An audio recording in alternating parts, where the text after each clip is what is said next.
وأتوب إليه. بسم الله الرحمن الرحيم.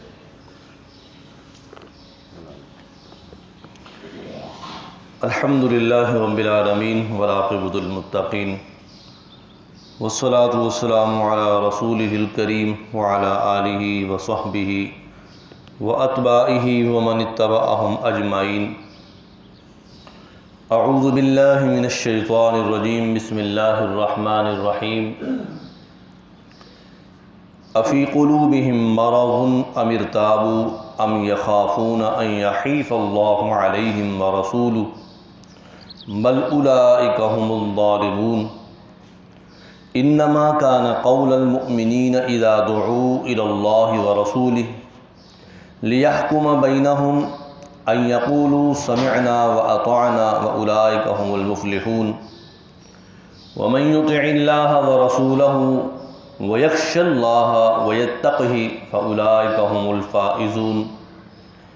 صدق اللہ العلی العظیم.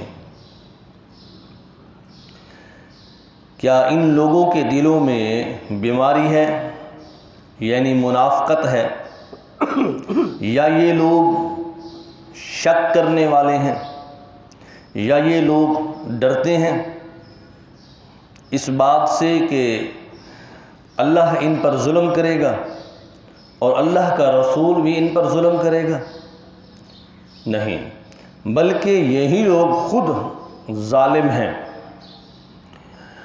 بے شک مومنوں کی بات تو یہ ہے کہ جب انہیں بلایا جاتا ہے اللہ اور اس کے رسول کی طرف تاکہ ان کے معاملہ میں فیصلہ کیا جائے جس میں وہ جھگڑ رہے ہیں، تو وہ مومنین کہتے ہیں ہم خوب سننے والے اور خوب اطاعت کرنے والے ہیں، اور یہی ہیں جو کامیابی کو پہنچنے والے ہیں. اور جو کوئی اطاعت کرے اللہ اور اس کے رسول کی اور اللہ سے ڈرے اور تقوی اختیار کرے، پس یہی لوگ ہیں جو کامیابی کو پہنچنے والے ہیں. سورہ نور کی یہ آیت نمبر 50 اور 51 اور 52 ہے. سابقہ گزشتہ درس میں اللہ تعالیٰ نے منافق جماعت کا ذکر کیا تھا. رسول اکرم صلی اللہ علیہ وسلم کے پاس جو مؤمنین حضرات صحابہ کرام تھے، ان میں کچھ لوگ ایسے بھی نئے نئے مسلمان ہوتے تھے جو بظاہر اپنے آپ کو مسلمان ظاہر کرتے تھے، لیکن حقیقت میں وہ کامل ایمان والے نہیں ہوتے تھے. ایسے لوگوں کو جو ظاہر میں اپنے آپ کو مسلمان ظاہر کریں اور اندر سے مسلمان نہ ہوں، انہیں منافق کہا جاتا ہے. اس لیے منافق کو اس بات سے تشبیہ دی جاتی ہے کہ منافق کے دو منہ ہوتے ہیں، کہ ایک منہ سے کچھ اور کہتا ہے اور دوسرے منہ سے کچھ اور کہتا ہے. یا منافق کی دو زبانیں ہوتی ہیں کہ ایک جماعت کے پاس جاتا ہے تو کچھ اور کہتا ہے اور دوسری جماعت کے پاس جاتا ہے تو کچھ اور کہتا ہے. اور اس بات کی وضاحت سورہ بقرہ پہلے پارے میں اللہ نے بیان فرمائی ہے. وَإِذَا لَقُوا الَّذِينَ قَالُوا آمَنَّا وَإِذَا خَلَا بَعْضُهُمْ إِلَى بَعْضٍ. یہ آیت اس بات کی وضاحت کر رہی ہے کہ یہ منافقین جب صحابہ میں آ کر بیٹھتے تھے، مسجد میں مسلمانوں سے بیٹھتے تھے، نبی اکرم صلی اللہ علیہ وسلم کی جماعت میں محفل میں بیٹھتے، تو لَقُوا الَّذِينَ آمَنُوا، ہم ایمان والے ہیں، ہم بھی کلمہ پڑھنے والے ہیں، ہم نے بھی تمہارے ساتھ کھڑے ہو کر جماعت میں نماز پڑھی ہے، دیکھو ہم بھی قرآن سننے والے ہیں، ہمارے کپڑے بھی تمہارے جیسے ہیں، ہمارا حلیہ بھی تمہارے سے ہے، ہمارا اٹھنا بیٹھنا بھی تمہارے جیسا ہے. لَقُوا الَّذِينَ آمَنُوا، جب ایمان والوں کو ملتے بیٹھتے گفتگو ہوتی تو وہ اپنے ایمان کو ظاہر کرتے تھے کہ ہم بھی ایمان والے ہیں. لیکن وَإِذَا خَلَا بَعْضُهُمْ، جب یہ مسلمانوں کی جماعت سے اٹھ کے جا کر اپنی جماعت میں بیٹھتے تھے، بَعْضُهُمْ إِلَى بَعْضٍ إِنَّا مُسْتَهْزِئُونَ، پھر مسلمانوں پر مذاق اڑاتے تھے کہ دیکھو ہم نے مسلمانوں کو کیسے پاگل کیا. مسلمانوں کو کیسے دھوکہ دیا، مسلمانوں کو کیسے فراڈ کیا۔ ہم اصل میں تو مسلمانوں میں بیٹھ کر دیکھنا چاہتے تھے کہ انہیں اللہ کی طرف سے کون سے نئے نئے پیغام مل رہے ہیں۔ ہم تو یہ سننا چاہتے تھے کہ اللہ کے رسول انہیں ہمارے بارے میں کیا کہتے ہیں۔ اور خود قرآن کی سورہ منافقین نے منافقوں کے بارے میں تو واضح طور پر بیان کیا۔ جب یہ منافقین کی جماعت رسول اکرم صلی اللہ علیہ وسلم کی خدمت میں آئی، اذا جاءک المنافقون، فرمایا یاد کرو کہ جب وہ جماعت آئی منافقوں کی اور آ کر کہنے لگی قالوا نشہد انک لرسول اللہ کے رسول ہم گواہی دیتے ہیں، ہم کلمہ پڑھتے ہیں، اشہد ان لا الہ الا اللہ اشہد ان محمد رسول اللہ، ہم گواہی دے رہے ہیں، اللہ کو مانتے ہیں، آپ کو مانتے ہیں، آپ اللہ کے رسول ہیں۔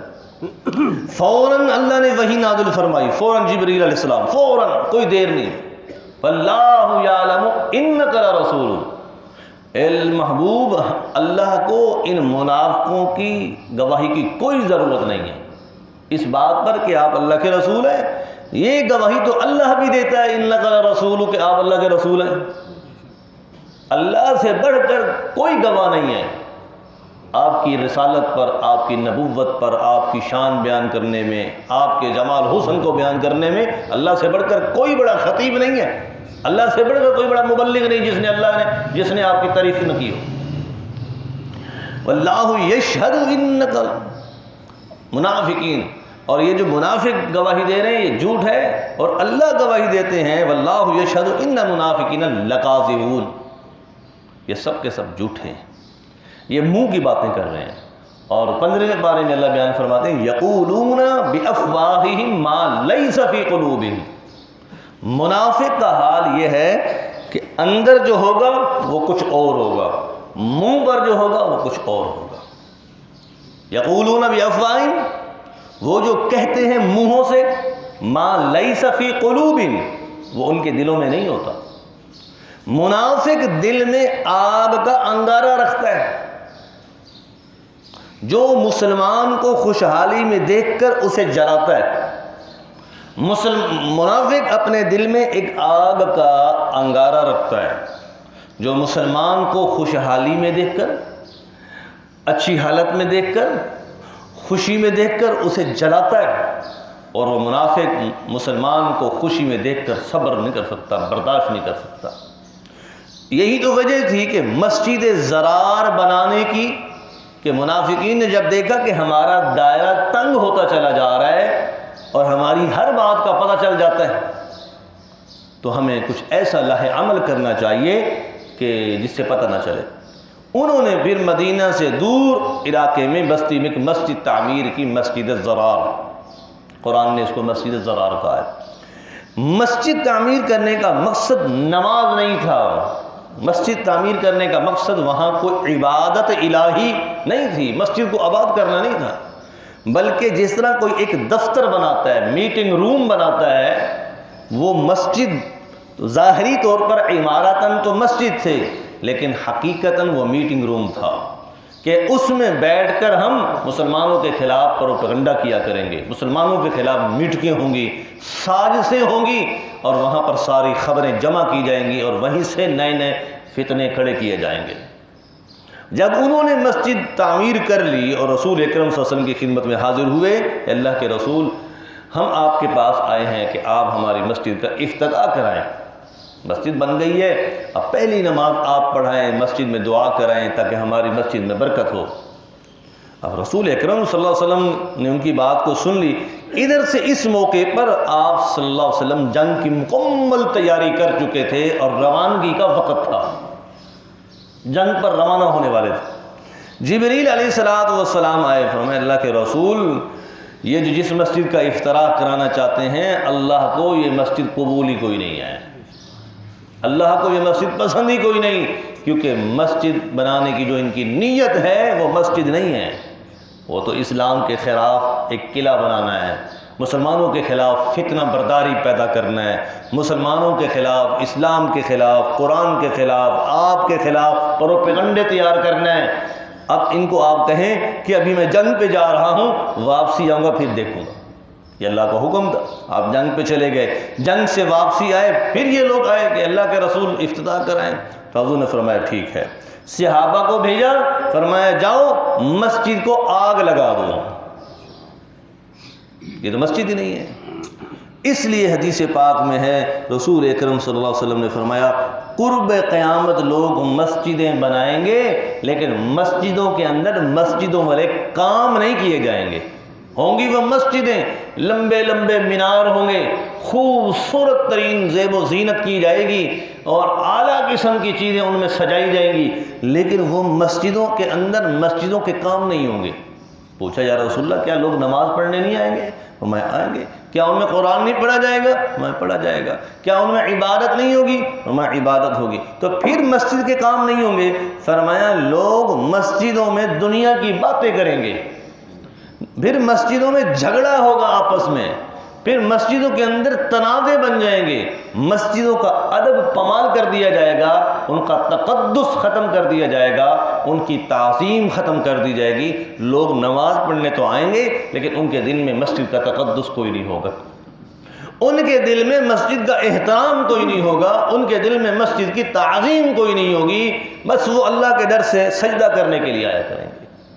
تو بہرحال افی قلوبہم مرض, اللہ فرماتے ہیں ان منافقین کے دل میں جو ہے وہ بیماری ہے منافقت کی. امر تابو, یا پھر انہیں یہ ڈر ہے کہ جس طرح وہ بشر نامی منافق بار بار یہ اصرار کر رہا ہے یہودی سے کہ چلو جی کعب ابن اشرف سے جا کر فیصلہ کراتے ہیں, رسول اکرم صلی اللہ علیہ وسلم سے فیصلہ نہیں کراتے. کیوں؟ امر تابو, اس بشر کو ڈر تھا, شک تھا کہ یہ بات پکی ہے کہ فیصلہ میرے بارے میں نہیں ہوگا. اب یہ کیوں تھا؟ اس لیے بزرگ فرماتے ہیں جو چور ہوتا ہے اسے ہمیشہ کھٹکا لگا رہتا ہے کہ کہیں ایسا نہ ہو کہ میرے سر پر باری آ جائے. بشر کو پتہ تھا کہ مقدمے میں میں ظالم ہوں, مقدمے میں میں ناحق ہوں, اور یہ یہودی حق پر ہے. اگر اللہ کے رسول کے پاس چلے گئے, اللہ کے رسول نے تو فیصلہ قرآن سے صحیح کر دینا ہے, اور میرے بارے میں فیصلہ ہو جائے گا اور میری ناک کٹ جائے گی. برادری میں, قوم میں, ملت میں, علاقے میں, لوگوں کے سامنے میں تو سر ہی نہیں اٹھا سکوں گا. اس لیے چلتے ہیں کس کے پاس؟ کعب ابن اشرف کے پاس. وہ کون سا نبی ہے, اس پر کون سی وحی آتی ہے, وہ ایک سادہ آدمی ہے, ایک قوم کا سردار ہے, نبی کے مقابلے میں کیا حیثیت رکھتا ہے, وہ اپنے تجربے سے فیصلہ کرے گا تو اس میں رو دھو کر اپنے حق میں فیصلہ کرا دیں گا. منافق یہ چال چل رہا تھا, لیکن اللہ تعالیٰ نے قرآن آیت نازل فرما دی, بل اولئک هم الظالمون. اس نے کیا کیا؟ اللہ کا نقصان کیا ہے, اللہ کے رسول کا نقصان کیا. اس کعب ابن اشرف کے پاس جا کر اس ظالم نے الٹا اپنا نقصان کر لیا. اب قیامت تک کے لیے قرآن اس منافق کی مذمت ہی بیان کر رہا ہے. اگر اللہ کے رسول کے پاس آتا, فیصلہ اس کے حق میں ہو جاتا, اسے سزا مل جاتی, سزا ملنے کے بعد معاملہ ختم ہو جاتا, اس کی کتاب میں جو واقعے کا ورق تھا وہ بند ہو جاتا, کسی کو کوئی پتہ نہ ہوتا. لیکن چونکہ اس نے ہٹ درمی کی, رسالت کا انکار کیا, نبی پاک صلی اللہ علیہ وسلم کی توہین کی اور عظمت رسالت کو دل سے نکالا, نبی پاک صلی اللہ علیہ وسلم کے فیصلے کو اہمیت نہ دی, قرآن نے قیامت تک اس آدمی کے لیے مذمت کو بیان کیا ہے. بل اولئک هم الظالمون, اس نے اپنی جان پر ظلم کیا. اور اسی کے مقابلے میں اللہ نے اگلی آیت میں اہل ایمان کی شان کو بیان کیا ہے, اہل ایمان کی محبت کو بیان کیا ہے, اہل ایمان کا اللہ کی اطاعت کرنے کو بیان کیا ہے. کہ میں جب مومنین میں جھگڑا ہوتا ہے, اہل ایمان میں جھگڑا ہوتا ہے, تو اذا دعوا الی اللہ ورسولہ, انہیں کہا جاتا ہے کہ اللہ کے رسول کے مطابق فیصلہ کرو. تو فرمایا ان یقولوا سمعنا واطعنا, تو یہ سر جھکا دیتے ہیں, کہتے ہیں ہمیں وہی فیصلہ قبول ہے جو قرآن کے مطابق ہو, ہمیں وہی فیصلہ جو اللہ چاہتا ہے, ہمیں وہی فیصلہ جو اللہ کا رسول چاہتا ہے. اولئک هم المفلحون, اللہ فرماتے ہیں یہ ایمان والے اپنے آپ کو کامیاب کرنے والے ہیں. جس نے مفاد کو چھوڑا, اصل بیماری جو ہے وہ یہ ہے, معاشرے کے اندر انسان دین کے مطابق فیصلہ کیوں نہیں کروانا چاہتا, شریعت کے مطابق فیصلے کو کیوں نہیں مانتا. اس میں سب سے بڑی دو بیماریاں ہیں. ایک بیماری تو یہ ہے کہ اس کو جو مفاد مل رہا ہے, قرآن کا فیصلہ آئے گا مفاد ختم ہو جائے گا, اب وہ چاہتا ہے کہ میرا مفاد بند نہ ہو, اگر میں شریعت کا مسئلہ مانتا ہوں تو مجھے جھوٹ چھوڑنا پڑے گا، ملاوٹ چھوڑنی پڑے گی، دھوکہ چھوڑنا پڑے گا، فریب چھوڑنا پڑے گا، کٹوتی چھوڑنی پڑے گی، اور سود چھوڑنا پڑے گا، اور رشوت چھوڑنی پڑے گی، کیونکہ قرآن نے ان ساری چیزوں کو منہیات منکرات کو روک دیا ہے۔ اب اگر قرآن کا فیصلہ مانتا ہوں، من مانی چھوڑنی پڑے گی، اپنی مرضی چھوڑنی پڑے گی، قرآن کی مرضی کو ماننا پڑے گا۔ ان مفادات کو، ان اغراض کو سامنے رکھتے ہوئے آدمی زبان سے تو کہتا ہے کہ جی میں قرآن کو مانتا ہوں، زبان سے تو کہتا ہوں میں دیندار ہوں، زبان سے تو کہتا ہے دیکھو جی میں نیک کام کرتا ہوں، اچھے کام کرتا ہوں، صدقہ کرتا ہوں، خیرات کرتا ہوں، غریبوں پر خرچ کرتا ہوں، یتیموں کا خیال کرتا ہوں، پڑوسیوں کا خیال کرتا ہوں، اور موقع محل پہ اچھے اچھے کام بھی کرتا ہوں، لیکن قرآن کے فیصلے کو قبول کرنے کے لیے تیار اس لیے نہیں ہے کہ اس کو پتہ ہے کہ میرا لاکھوں کا جو مفاد ہے وہ ختم ہوتا ہے، میری جو اغراض ہیں قرآن اس کو ختم کرتا ہے، اس لیے قرآن کے فیصلے کو قبول نہیں کرتا۔ اور آخری بات سیدنا عمر رضی اللہ تعالیٰ عنہ کی میں آپ کے سامنے خدمت میں عرض کروں۔ آپ رات کے پہر میں پہرا دے رہے ہیں، اور پہرا دیتے ہوئے مدینہ کے ایک محلے میں پہنچے، اس محلے میں پہرا دیتے ہوئے ایک گلی میں پہنچے، ایک گلی کے اندر چکر لگاتے ہوئے ایک دروازے پر پہنچے۔ جب دروازے پر پہنچے صبح کا وقت تھا، صبح اذانوں کا وقت ہو چلا کہ آواز آ رہی ہے دو عورتوں کی۔ آپ قریب گئے، کان لگایا، ایک عورت کہتی ہے کہ بیٹا دودھ میں پانی ملا دو، دوسری کہتی ہے اماں دودھ میں پانی نہ ملاؤ، کہ بیٹا آج دودھ کم ہے، منافع نہیں ہوگا، اصل منافع رہ جائے گا۔ ان کے اماں دودھ میں پانی نہ ملاؤ، تمہیں پتہ نہیں ہے امیر المؤمنین وقت کے بادشاہ نے دودھ میں پانی ملانے سے منع کیا ہے۔ ماں کہنے لگی کہ بیٹا یہ بات تو ٹھیک ہے، لیکن اس وقت عمر دیکھ رہا ہے، عمر کو پتہ ہے کہ یہ دودھ میں پانی ملا رہی ہے، اور اللہ کی شان حضرت عمر رضی اللہ تعالیٰ عنہ بار اپنے کانوں سے لفظ بلفظ کلمات کو سن رہے ہیں۔ اور پھر بیٹی نے کہا کہ اماں حضور عمر تو نہیں دیکھ رہا، عمر کا خدا تو دیکھ رہا ہے، عمر کا اللہ تو دیکھ رہا ہے، جس کے فیصلے کو عمر نے قبول کیا وہ احکم الحاکمین، وہ مولا کبریا تو دیکھ رہا ہے، وہ تو نہیں سوتا۔ یہ جملہ حضرت عمر رضی اللہ تعالیٰ عنہ کو ہلا گیا۔ علماء نے لکھا ہے کہ صبح کچہری میں دونوں عورتوں کو بلایا، پوچھا، ماں سے پوچھا، بیٹی سے پوچھا۔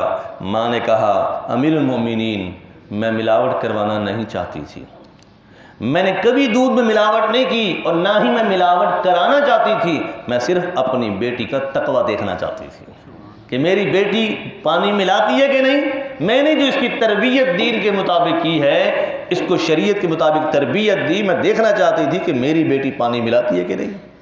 آیا ماں کی بات کو لاج میں رکھتی ہے یا شریعت کی بات لاج میں رکھتی ہے؟ تو میری بیٹی نے میری بات لاج میں نہیں رکھی، شریعت اور دین کی بات لاج رکھی ہے۔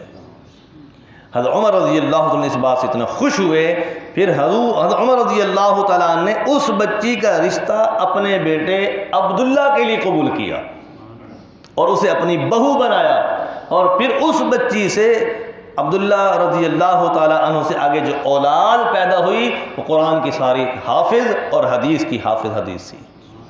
تو تقوی، طہارت، قرآن کا فیصلہ جو قبول کرتا ہے، اللہ ان کی نسلوں کو دیندار بنا دیتا ہے، ان کی نسلوں میں اللہ حلال چیز کو پیدا کرتا ہے۔ جب انسان قرآن کے فیصلوں کو چھوڑتا ہے، اپنی منمانی کرتا ہے، تو پھر جو منکرات میں تو پہلے لگا ہوا ہے، حرام میں پہلے لگا ہوا ہے، تو اس پر نہ آنے کی وجہ سے اور زیادہ تاریکی میں، سیاہی میں، ظلمت میں، گمراہی میں اور حرام کاموں میں انسان لگ جاتا ہے۔ پھر ان کے اثرات صرف بڑوں تک نہیں رہتے، بلکہ ان کے اثرات اولاد پر بھی پڑتے ہیں، اولاد کی اولاد پر بھی پڑتے ہیں، گرد نواح میں بھی پڑتے ہیں۔ اللہ تعالی ہم سب کو تمام قسم کے منکرات اور منہیات سے محفوظ فرمائے، منافقت سے محفوظ فرمائے۔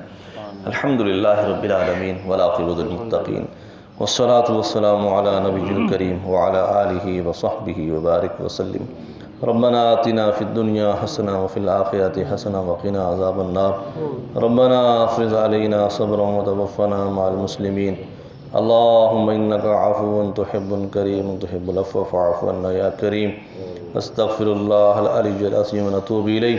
اللهم انفعنا بتلاوة القرآن وانفعنا بدروس القرآن وعلم القرآن وتعليم القرآن عليه المن والإحسان ولا حول ولا قوة إلا بك وصلى الله تعالى على خير خلقه محمد وعلى آله وصحبه أجمعين.